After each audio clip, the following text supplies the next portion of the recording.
Hey everybody, how's it going? This is Matt Tebow with Stacked, and right now I'm joined by Darshan, the sub for Cloud9, at their trip at MSI, coming off a really tough loss to Pentanet as the hopes to get into the final stage of MSI get a bit more dire. Darshan, let's talk about all of MSI first, and then we're going to hop into probably the really painful part. How has your experience been as you've kind of watched your team go through its ups and downs? Hey, Matt. Nice to meet you. I think it's been an awesome opportunity to be here as a sub. I think it's a completely different experience when you're not actually playing. I think there's still some of the similar feelings of the competition and getting to the heat of the moment and being able to kind of be somewhere where the highest level of League of Legends competition or the skill you excel in, the highest level of it is being competed in. It's great to be in that environment, not only for the actual games themselves, but the competition. So I'm really grateful to be able to be here and watch these games and learn from these players and help, like, give back in whatever way I can. So yeah, through the ups and downs, it's been great. And through all of, some of the great wins and the crushing losses, it's crazy that we can still make it out of these group stages. And yeah, I'm hoping that we can give our best performance in the last day. Yeah, of course. And like I said, the really painful part. Let's talk about the game that just happened, the game to Pentanet. It was a hard-fought battle, and of course, the guys from the LCO are all mechanically incredible. What was the turning point in the game? Because I think you guys had stacked a couple of dragons, and then all of a sudden it just went south. Where was it? Were you able to see from where you were with the coaches? Yeah, I think the draft itself wasn't the best for us. Honestly, I think we put ourselves in a position that didn't make it easy for us to win the game. I think that we had a couple of uncharacteristic plays that we went for that I think kind of just the play where they ended up getting Baron, a few of the ways we set up for the fights. I don't want to get too much into detail, but I think that a couple of those mistakes, coupled with the fact that the draft wasn't that good for us in the first place, made the game really hard for us to play out. We still almost managed to claw it back. I actually missed the last moment because I really had to go to the bathroom, and I come back and I think we had traded Baron for 4 Infernal Souls, and I just had to go to the bathroom. I really had to pee, Matt. So I ran out. I was like, hopefully the game doesn't end by the time I get back. I literally come back a minute later, and they're somehow like 3 of us are dead, and then I see Tristana and Lilia alive trying to save the game. So it sucks that we still almost managed to claw our way back into that hard game and ultimately ended up losing. But I think that honestly, any of the games from Cloud9's side have felt really winnable, except for that one game against Mad Lions where we lost in the first 3 minutes. So even though this was such a crushing loss, I think the guys have a lot of heart in them. So I think that tomorrow we can come back and put up a really strong fight. Given your experience and based on the situation you guys were in, is trading Baron for Infernal Soul the right call? Because it seemed like at least the broadcasters, and they're the only people you hear screaming about the game, of course, in the broadcast, were confused. Azale was like, well, Baron's not a permanent buff, Infernal Soul is. Like, they're going to have to make something now off this Baron. What are they going to get off it? Do you think that's the right call?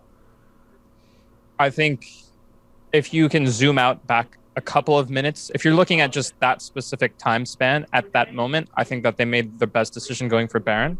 But of course, if you take it back a couple of minutes and you're talking about, okay, well, 3 minutes before or 2 minutes before, they should have set up better for the Infernal Soul. I completely agree with that. I think giving away a 4-dragon Infernal Soul is going to feel terrible. But sometimes when you're in that moment and they kind of have the better position and they also have the better team fight, you have to kind of make those concessions and take what you can. So I think it was kind of like get the best out of a bad situation that we already put ourselves in. But of course, if we could have set up better and been more prepared, I think fighting that Dragon Soul is going to be the number one choice. And real quick on the draft as well, it feels like Senatom Kench really kind of never goes out of style. Every time I see it picked, it just scales infinitely and then just fries everything it comes near. Do you think there should be more priority on Senatom Kench, or is it just like the situational thing that teams whip out when it's like, our backs to the wall, we got to do this?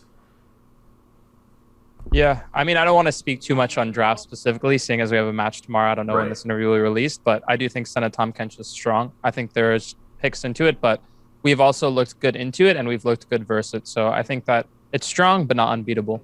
Of course. And one thing I do want to talk about that I think a really shining ray in MSI's tournament is Fudge's development. I mean, Fudge had a really rough walk-in. He was getting camped, learning how to play weak side and roll with like world-class bot laners, mid laner, jungler, trying to fit in that spot. And now he's gone from like the guy who's getting camped all the time to the guy who's doing probably the flashiest things with Lee Sin we've seen since Insec, right? Like, how do you feel about Fudge's development, and what do you think his future holds? Yeah, I think I don't know, I've been happy with Fudge a lot as just his approach to the game, his mindset towards the game. I think that's what shines the most to me. Like, I'm happy that he made that flashy listen play. That was like sick, right? That was an awesome play. But to me, the bigger thing that speaks volumes about Fudge is kind of his approach to his mistakes, his approach to the game, his willingness to learn and improve. And I think that it's a quality you don't really see. I mean, he's 18 now, right? When I was very 17 myself, I did have some of those qualities, but I think he's even more open-minded and eager to learn than I was at that age. So I think that is the biggest indicator of me to him being able to grow and become a great player. So I think that Fudge definitely, there's definitely only up for him. And I definitely have a lot of respect for his kind of attitude towards the game. And I think that he has a lot to grow and learn. And he's already been doing pretty great. Yeah, and as a veteran top laner yourself, how have you been able to help him in that development?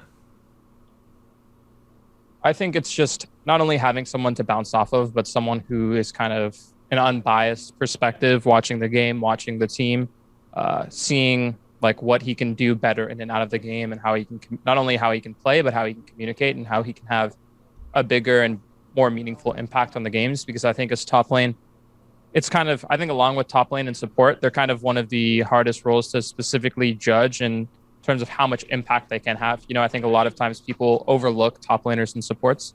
So I think that there's a lot they can do, and a lot of it can go unnoticed at times. So just helping however I can in any and everything that comes to just playing top lane and playing the game.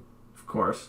And one last question. Cloud9's pretty famous for having a pretty unshakable mental, especially this roster. But after that loss, it's gotta hurt. How is the team gonna keep from mental booming? Like, what's your strategy to kind of help shrug these losses off and move forward?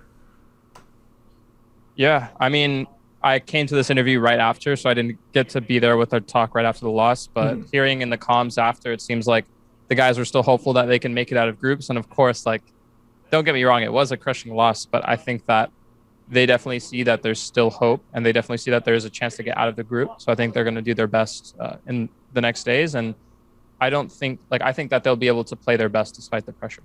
Of course. Thank you so much, Darshan, for your time. And once again, this is Matt Tebow with Stacked. You can find us online at stacked.gg, and you can follow us on our socials at stackedlol. If you're watching this on YouTube, be sure to subscribe and hit the like button. It really helps us out a lot. And with LCS coming up sooner, we're going to have a lot of really cool content coming up for that as well. Darshan, thank you so much for your time, and good luck with your team as you battle for the rest of the last spot in the finals. Thank you, Matt.